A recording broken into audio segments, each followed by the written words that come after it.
Alright, Diablo 4 players, let's go over what are the best sorceress skills and for the sorcerer in Diablo 4 for Season 9 and beyond. So, we'll go over the best skills and passives. So, starting right off with the skills, keep in mind that this is going to be for a majority of players. There may be some sort of niche build where it can't fit everything here, but this is ideally what you want to play, no matter what build that you're playing. So for starters, you usually want to run some sort of defensive armor here. This could be either ice armor or the flame shield. The flame shield is going to give you potentially a bunch of your HP back. It also kind of removes any sort of downside that your character has because you are considered immune during the activation of the flame shield. And then on top of that, ice armor also gives you a bunch of survivability, giving you a massive amount of barrier, but it also can increase your mana regen. And on top of that, if you spend a bunch of mana, which right now in Season 9, it's pretty easy to spend a bunch of mana, you can pretty much keep this up the whole time, because every 50 mana that you spend, you get a cooldown reduction of 1 second. And there is also another one with ice armor if you want to take that node, which is also a really good node. We'll talk about it once we go over the passives, that it will give you actually a damage multiplier. So this could be defensive and offensive at the same time, and it's actually quite easy to keep up 100% of the time. Next up though, we have the ice blades. So every single Sorc build will try to fit in a cold skill, a fire skill, as well as a lightning skill, because it's all part of Tal Rasha's, as well as activating different things to get different bonuses, whether it's on the Paragon board or your equipment. And you do need to make sure that that frost skill or ice skill is essentially able to deal damage in order for some of these things to activate properly. So ice blades will give you a bonus because it summons not only a conjuration to give you extra bonuses on the skill tree, but on top of that, it's going to be giving you attack speed, which is quite nice for you. And on top of that, the ice blades themselves, and you can also get increased cooldown reduction for your other skills once Ice Blade starts to hit other things, which is quite good. Next up though, Teleport is a fantastic skill in majority of builds as well, and this allows you to simply move, but on top of that, it actually activates as another lightning skill or a shock skill, but it also gives you damage reduction, which is quite great. And it's pretty much the best mobility skill in the entire game. And then there's a lot of builds that want to try to fit in an ultimate that could be to activate certain bonuses, but Inferno in particular this season with the Hydra Sorc, it is pretty strong because you get a damage multiplier. But if you want to run the lightning one, that is also a great ultimate choice because it just gives you additional attack speed. So those are the two ones that I would say people are running at the moment. And then also if you can fit in familiar into your build as well, this is just going to give you a bonus on a damage multiplier. There are other ways to generate familiars without having to essentially cast them on your bar, but this is another great skill to have, and you still want to put points into it, even if you may not want to be a familiar build because the conjurations give you a bunch of different bonuses.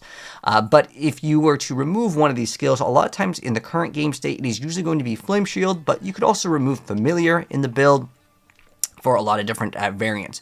But as far as it goes, this isn't going to be a gear guide, but the reason why you want to run a lot of these is simply due to Tal Rasha's. It's one of the best rings in the entire game for the Sorc, and it really comes down to giving you a bonus of 25x damage at the highest roll for each element, which adds up to 75x, and it gives you up to 23% cooldown reduction, and cooldown reduction is a very big part of the Sorc class. And then on top of that, there's been kind of a newer thing that a lot of people are running in specifically Season 9. I've seen a lot of people run the Se rune. And this over here is kind of a skill, because it does technically count as a skill in the game.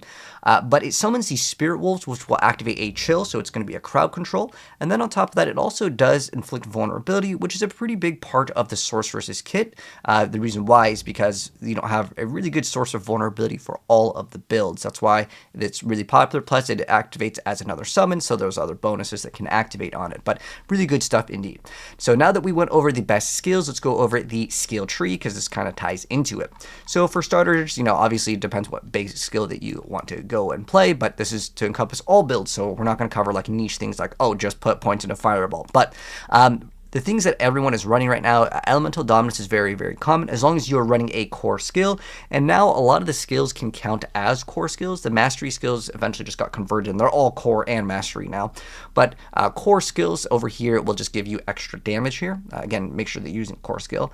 In this season in particular, increasing your maximum mana will also increase your damage, but this is seen time and time again where like you can spend a bunch of mana and it'll deal damage based on mana. This was even relevant in the previous season, in Season 8.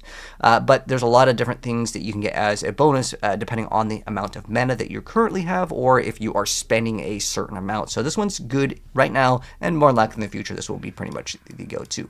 For the Flame Shield, I really like this one. If you want to never really pop potions, this can be excellent.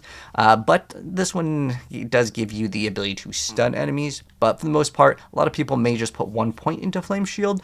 But as far as having like a burn radius, it will activate if you want it to try to get some sort of bonus damage if you are activating, again, a pyromancy or a fire skill. That's why a lot of people may play this in a build that doesn't have easy access to a fire skill. That would be the reason why they would run this. And then with teleport, a lot of times people will take the shimmering teleport, which will give you damage reduction, but there's also lots of builds that do prefer running the crackling energy, because if you pick up the crackling energy, you can get a lot of different bonuses. So this one is actually optional which one you want to take.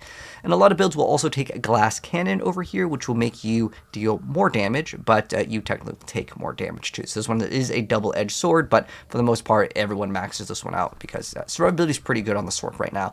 There's like these other defensive nodes that some builds may get, so consider those as well. You can also run a rune to activate the Frost Nova. This is actually popular as well, but a lot of people like the ability just to have the wolves because they're just more active in the consistency of vulnerability, which is quite good.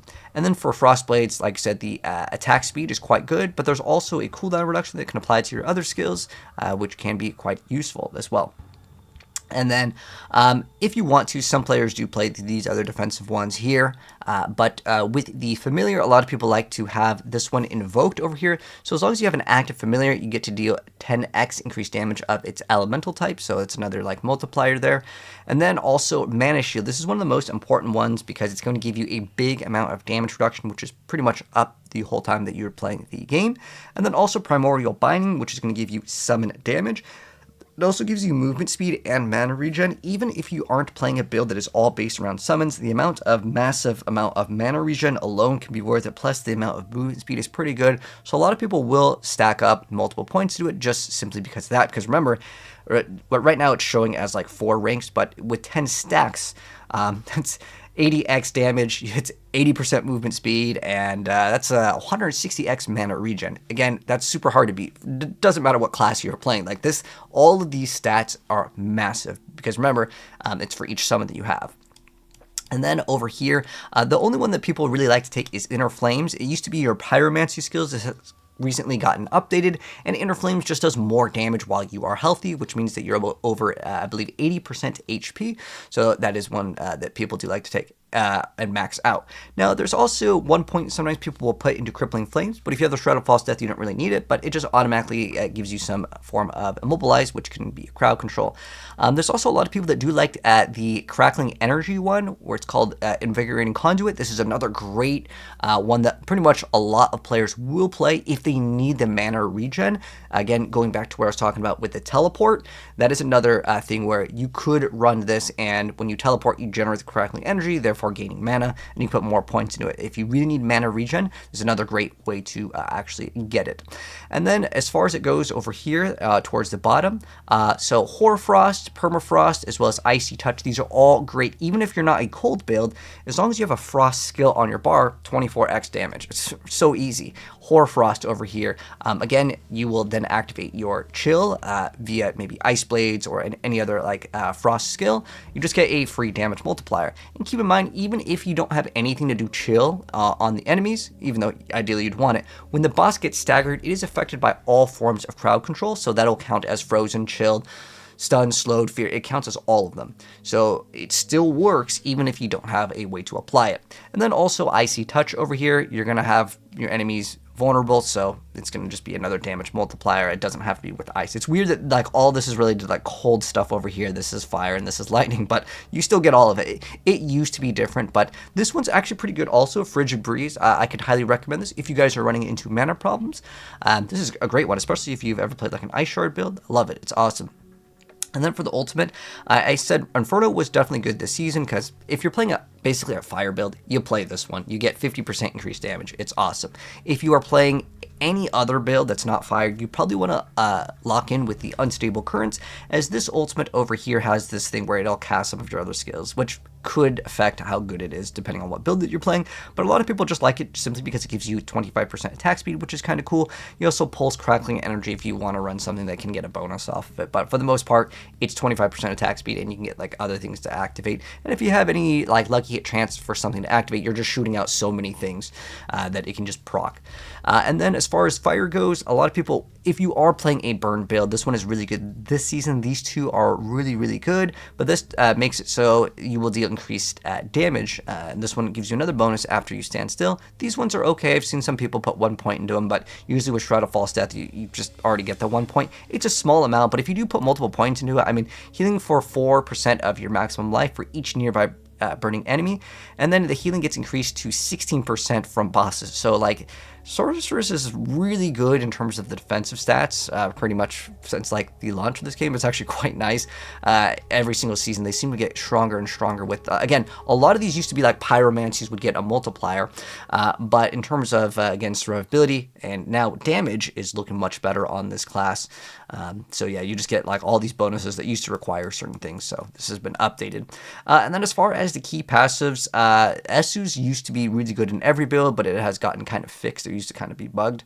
But the Shatter one is always something that kind of comes up every single season as being like the best in slot because it does like double dipping, which is probably not something that's supposed to happen, and they just haven't really patched it out. They did recently buff Avalanche, but it's okay. Right now, for a lot of people, they're just playing Combustion because of the build, but Enlightenment is also good. There's not really one that I would say like, okay, it's a must play, it's the best like key passive. It depends on the build, but the rest of the stuff pretty much in the key passives as well as the skill bar, these are pretty much the go-tos and the best. But if you need to drop one of these skills depending on the build, obviously you're gonna need to drop one for whatever core skill or whatever skill that you're playing, and then you will be a-okay. And with enchantments, I've gotten this question asked time and time again, like, what's the best enchantments for the Sorc in the current state of the game? It depends on your build, and I can't really just give you a recommendation. It used to be 100% Firebolt, and then you would play whatever additional one, but there's a lot of different ones that you can lock in. Some people do really like running the Chain Lightning one, but again, it is pretty dependent on the build that you're playing. But Incinerate can be good too, because it counts as another bonus for a certain build, but there are tons of great options here. There isn't like any two that I could say that are good for every single build here. Again, I'd have to know what the build is. But anyways, that's going to go ahead and wrap things up. If you guys do want the Hydra Sorc build guide though, check the link. I'll also link that down below. But yeah, these are the current best skills as well as the skill tree for the Sorc in the current state of the game. But anyways, if you guys enjoyed the video, drop a like on it. If you're new here, hit subscribe, turn that bell. And if you guys do want the Hydra build, that's pretty much the best build for the Sorc this season, check that out as well. Anyways, take care, Sorcs, and I'll catch you in the next video. Peace out.